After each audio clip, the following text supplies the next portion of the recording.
घर वाले बाबा की भोला जी के जलवा चढ़ाई सखी।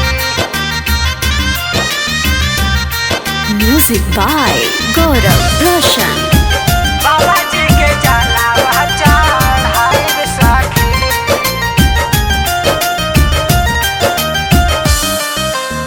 गेरुआ रंग साड़ी गेरुआ रंग के ब्लाउज पहनी जाइब सखी।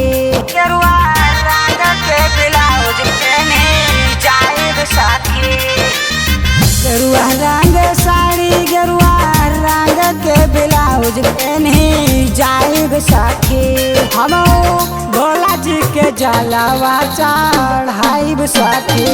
हम बाबा जी के जलवा चढ़ाइब सखी।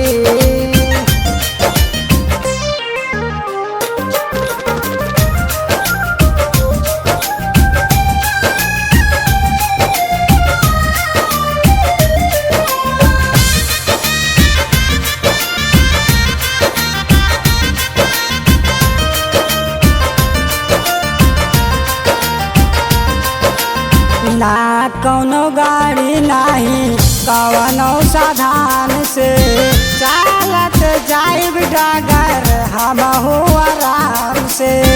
चालत जाइब डागर हम हो आराम से।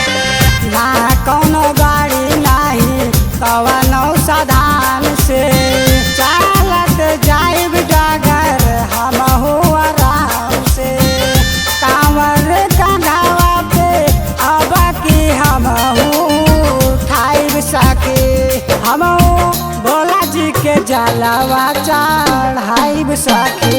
हम बाबा जी के जलवा चढ़ाइब सके।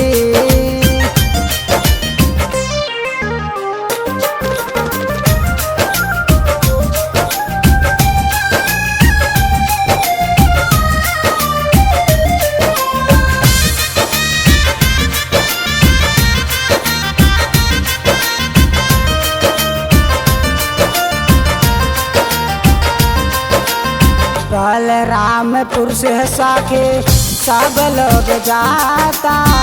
बोलबा में छाप वाला कपड़ा के नाता।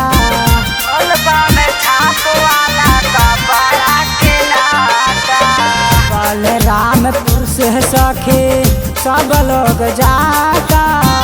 बोलबा में छाप वाला कपड़ा के नाता।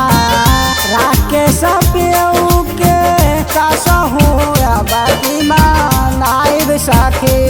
हम भोला जी के जलवा चढ़ाइब सखी। हम बाबा जी के जलवा चढ़ाइब सखी।